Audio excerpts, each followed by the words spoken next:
on BCA Radio 88.1 FM. Omahia, as usual, Executive Brief highlights the outcome of the weekly Executive Council meeting of the Dr. Alex Soti-led administration, and it is simulcast on Flow 94.9 FM Omahia, Real 99.1 FM Aba, and of course, Family Love 99.9 FM Omahia. Well, our regular guests and the Abia State Commissioner for Information, Prince Okekano, is here to take questions from us. Welcome, Honorable Commissioner. Thank you, Francis. Good morning. And my partner and colleague in Kitchenwog is also poised here to go ask questions with me. Good morning, Francis. And Honorable Commissioner, it's good to have you join us again on the show today. Thank you, Nkechi. I am yours, Francis Mobani. Say, stay tuned as one bundle today's edition.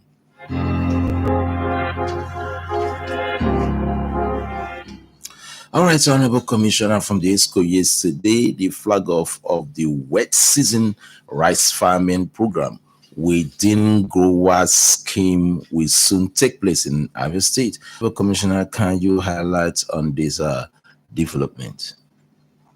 Okay, thank you, Francis. Like you asked, the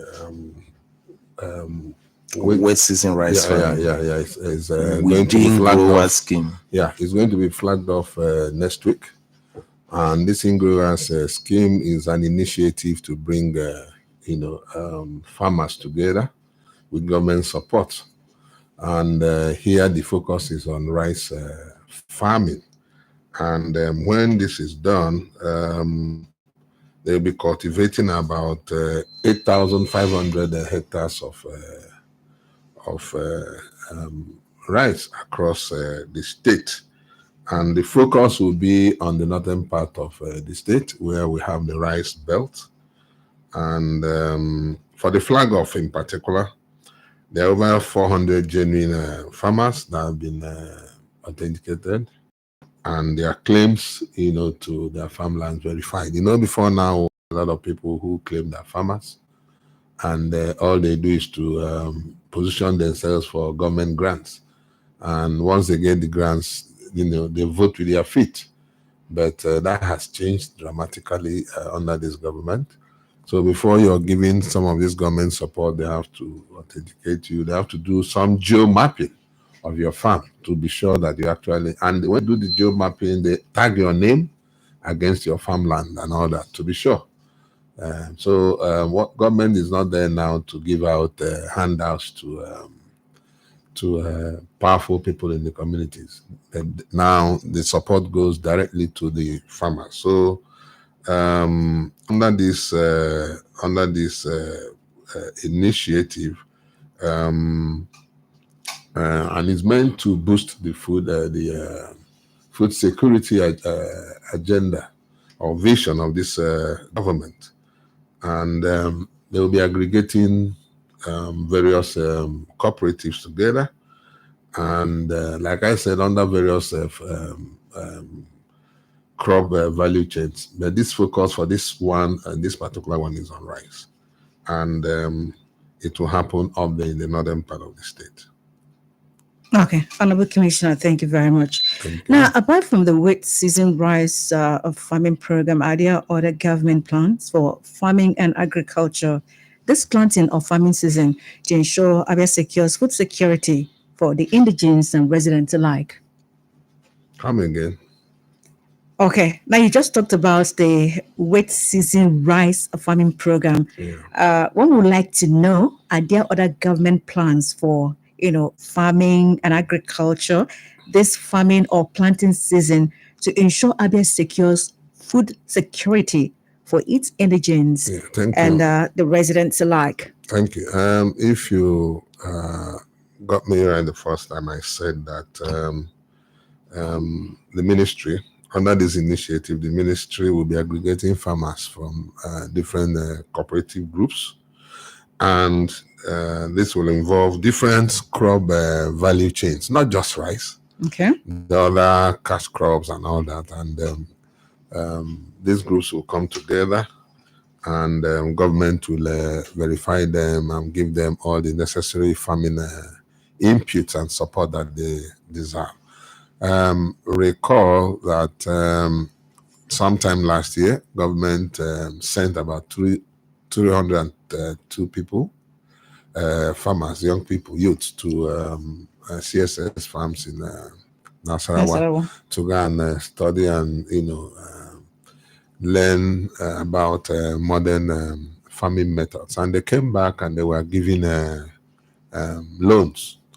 And like I did report yesterday, these people have been doing very well. The reports we get is that about 90% of them are doing very well as at the last count.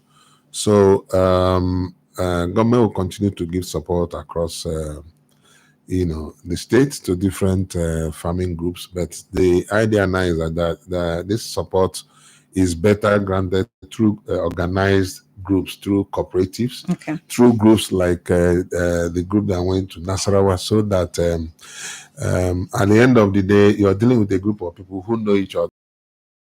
When you deal with a lot of people who are not actually farmers may come to take advantage of such government grants, and at the end of the day, they don't do the needful. So this is a continuous exercise, but I guess the focus on rice is the fact that a bag of rice costs a fortune in these government assets, so that jobs will be created for the people. The particular stations, some are farm, some are palm, some are maybe cocoa and all that. So what any which of the crops, government want to maximize all the investments in that area.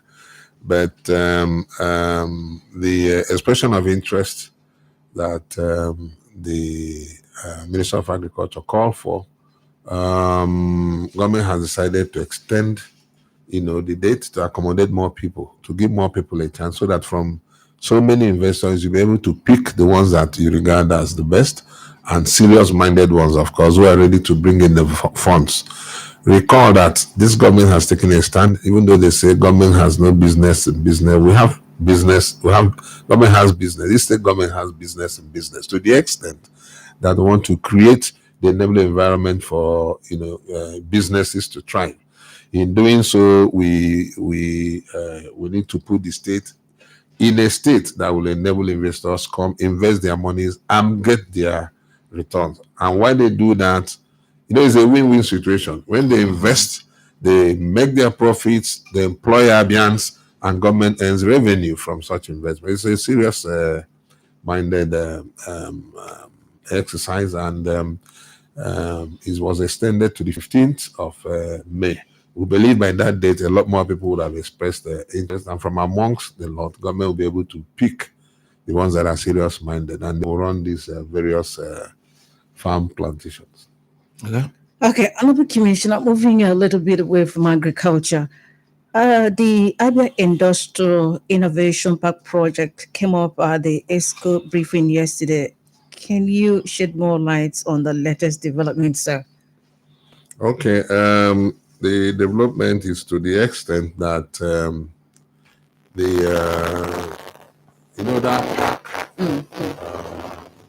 one of the first signature project that the government launched. Yeah. It's taken quite a while to come on board because of a number of factors. But I'm happy to announce that all the landowners affected by that project have been duly compensated. That's impressive. They've been paid off. And in a strategic move, His Excellency flagged off the construction of the Obe Hiawaza Road that leads to that AIP. That was sometime in February. He flagged off that road. That road is on about 11.6 or 9 kilometer road.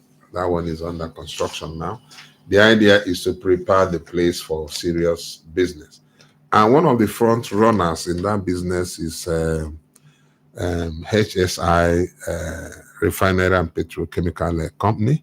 They are the people who are constructing the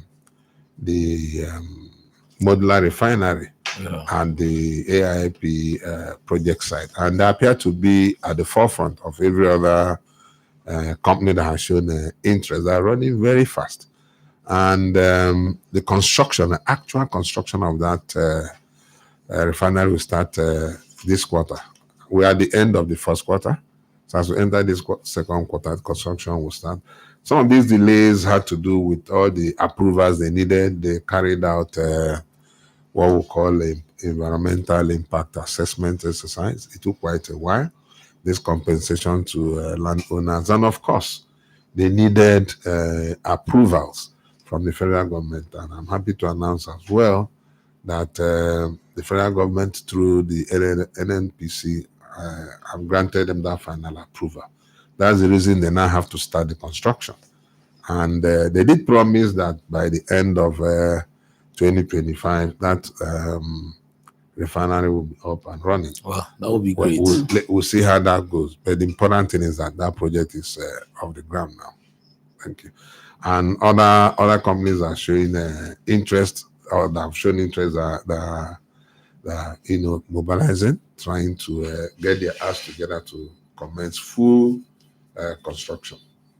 All right, that's a very positive news. We had an honorable commissioner about modular refinery, or we'll have a modular refinery in Abia. We also hear that Abia is in the forefront of the United Nations Framework Convention on Climate Change in June this year.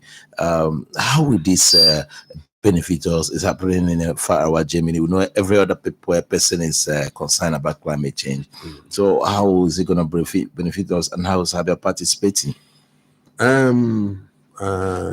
His Excellency Dr. Lex Oti, a man who understands what governance is all about, has already granted approval for Abia to be represented at that very important conference. That's COP. That should be, last year was COP 29. This year should be COP 30. Nigeria is going to, Abia State is attending that conference because of the interest this government has shown in climate change, issues.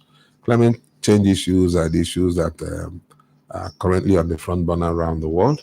When you factor in the fact that there's been talked about movement from fossil fuels to green energy,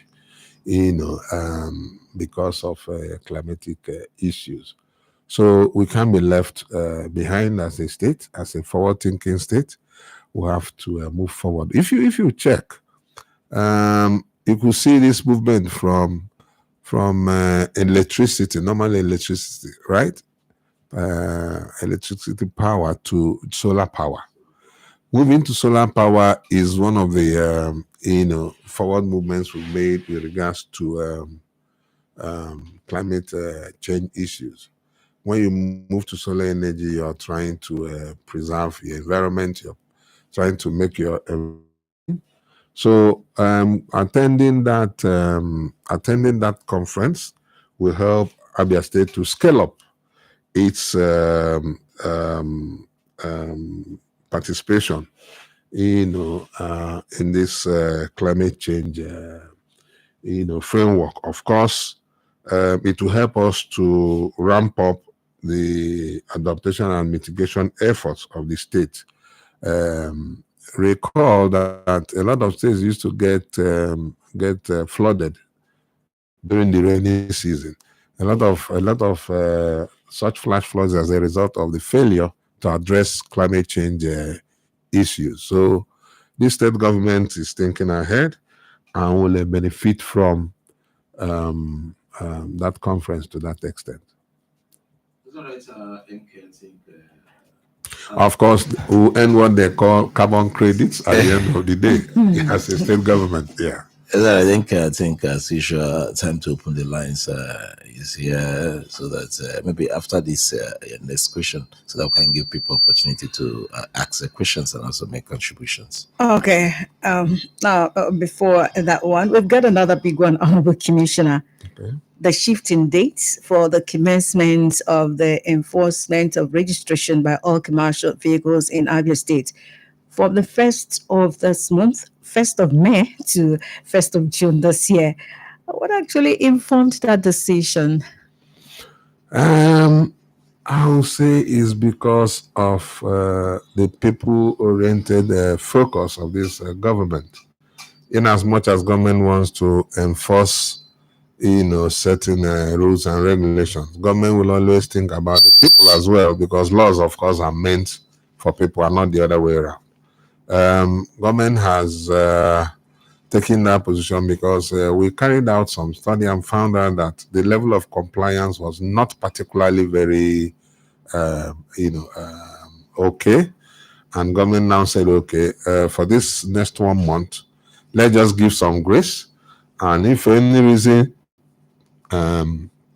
these vehicle owners do not use this window to get their vehicles, commercial vehicles registered, then when we start the enforcement, that will just be it. The enforcement is going to be very, very serious. The penalties are going to be very heavy. And the government now believes that before that happens, let's just give the people enough room to comply. And come to think of it, this registration is free. Really? Absolutely free. 100% free. We are just using it to gather a database of all commercial vehicles in the state, because we found out that a lot of times, sometimes one doesn't like talking about these things in public, but what do you do? We find out that some commercial vehicles coming from neighboring states to come and commit crime here and rush back to their states. Yeah. A lot of KKU, these KK drivers are involved in such criminal activities and other categories of commercial vehicles. So the government wants to be sure who are really operating here. So that if something happens, you'll be able to trace the people. And you've heard about a lot of thefts in KK. Yes. So under this program, each KK will carry a number. They will carry an identification number that will enable passengers, okay, in the event of anything, they can quote the number of KK that carried them and say, KK number 0, this, that, pick me up. And when we go to our database, we'll be able to check. And again, most of these KK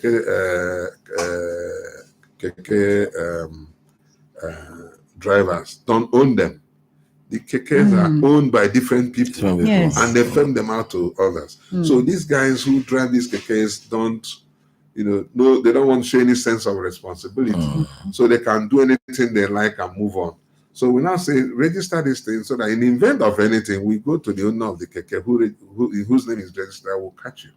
But then if you're responsible, then before you give out your KK, you must know the kind of persons you give out your KK to. Yes. And even if you give out your KK and somebody uses it for some criminal activity, we'll come back to you. You'll be able to help us get the person. So this is meant to check crime. Okay. To ensure that the crime rate in the state will be brought down to almost zero. So government is just giving them that leeway to register. It's free. If at the end of this window, well, we've actually, government has, government's patience.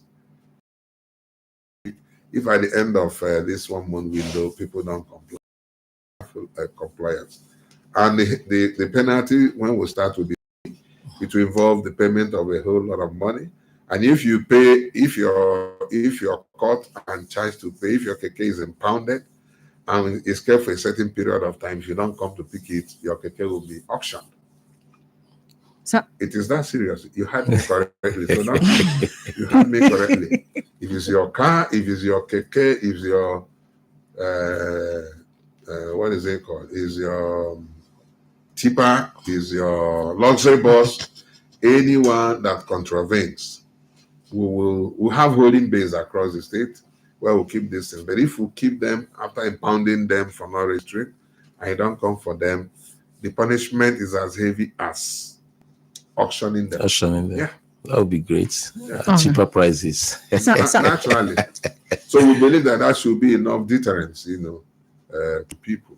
So please, if I may ask, is this registration going to be online, or is there a particular place? No, these guys operate in parks.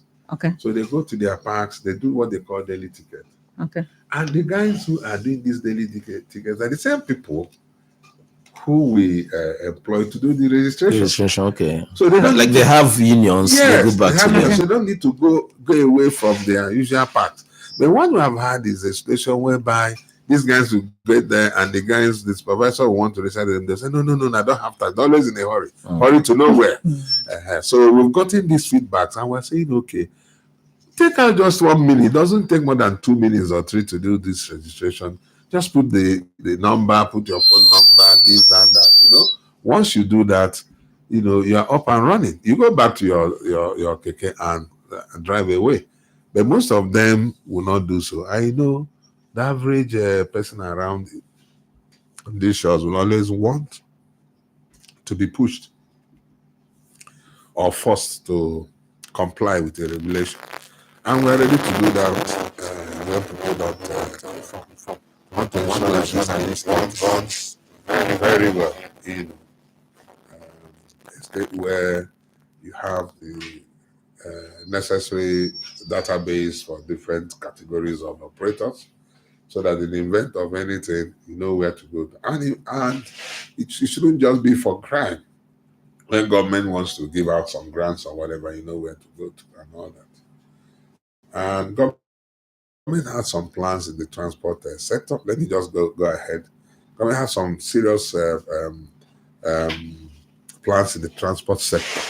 Like I did say, I guess, on this program, that at some future date, keke will naturally phase themselves out by a process of attrition. And government at that point will give out cars. You know what I'm saying, to people. Yeah. How do you know who you're giving these cars to? Is it not when you get the database?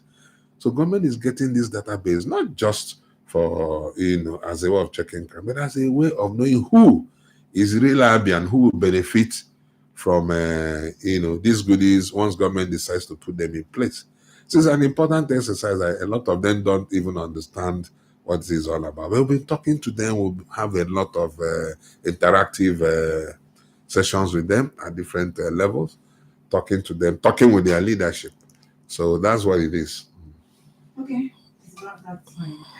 We allow you to be part of the program by dialing this number 0814-299-1448. You're also free to send in your SMS on the same number 0814-299-1448. Okay, we've got a first caller on the show this morning. 0814. Hello, good morning. Good morning, thank you. Who is calling, please? It's Victor. I'm calling from Umaya. Huh? Victor from Umaya. Yeah, Victor. I'm calling from Umaya. Okay. Yeah, Honorable Commissioner, I want to congratulate you for your good work. Hello. Hello. He's good morning, Victor. Congratulating you on your good work. Thank you, Victor. I have some complaints to make about. Okay, please go ahead. It's about an absent staff. They have not received their money for 8 months. They have not received their payment for 8 months. What? Come, let me get to. Eh? Absent staff that have not received their payment. Absent staff. Yes. What category of staff and what payments have they not? Sir, hello. What is the issue, Victor? Be audible and clear. Let me get you. They don't have their payment. They have been teaching, but they have not been receiving their payment. When you say absent staff now, which category of staff? Lecturers? Oh, yeah, lecturer. Are you a lecturer? No, I'm not a lecturer, but I have some lecturers that are complaining. So they have not been paid their salaries? Yes. For how many months? 8 months now. And that was asthma. for 4 months. Getting to 4 months now. That's for what? Asthma. Where is asthma? I'm not hearing this guy. Other state road traffic management agency. Abia State, yeah. Road So you said the other one is traffic APSU. management APSU, you said? agency. APSU and asthma. APSU is Abia State University. Salaries for Hello? 8 months. I said APSU you're talking about is Abia State University, right? Yes. I said for 8 months, some staff, lecturers have not been paid. Yes. I've taken note of that. The issue will be addressed. Then the other one is says APSU. Abia State Road Traffic Management Agency. Yeah. For 8 months now. Which staff have not been paid? Yes. No, I don't think so. Not their staff. Maybe some contract staff. I don't think any staff of that agency that is on the payroll of the government is being owed. That's not possible.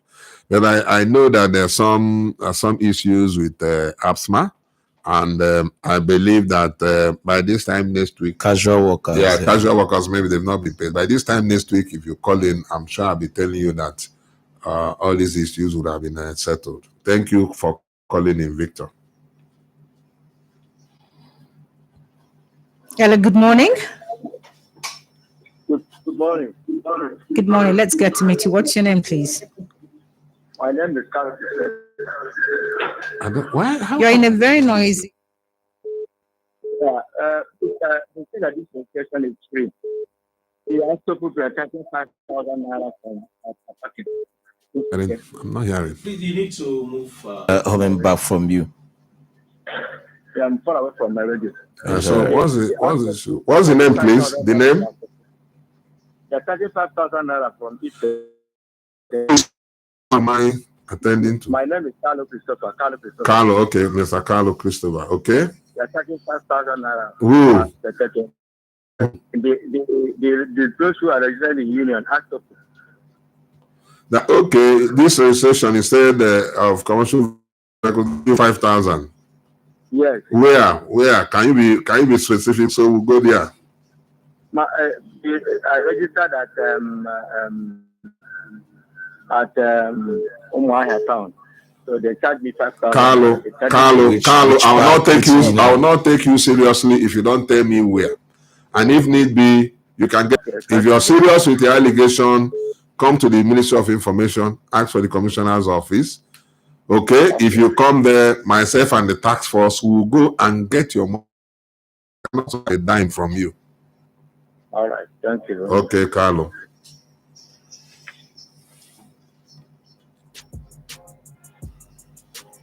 No, 814-299-1448.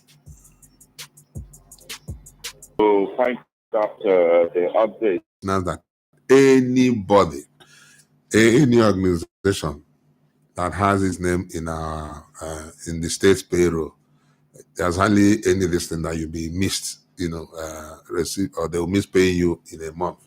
So when any such issues occur, maybe some technology glitches or somewhere, but once we get to know about them, we'll make sure that they happen. So on that note, I want to thank Abians for their support, and I promise them that the state under the leadership of His Excellency Dr. Lex Oti will continue to make them happy. Thank you very much for listening. All right, sir. Honorable Commissioner, it's been wonderful having you on today's program. Thank you for coming. Thank you very much for having us and the crew. All right, Enke. Thank you so much, and for our esteemed listener. Next week is another day to get together again, God willing. All right, so on behalf of concern. the technical crew here led by Emmanuel Adede, of course, I have not forgotten Chukuma Emele, who's in the reportorial angle here. I remain yours, Francis Mobani, saying keep a date with us same time next week. Sorry, not forgetting our partners, Flow FM, 94.9 FM, of course, Real 99.1 FM, and of course, Family Love 99.9 FM. It's been wonderful working with you guys. Thanks, and bye for now.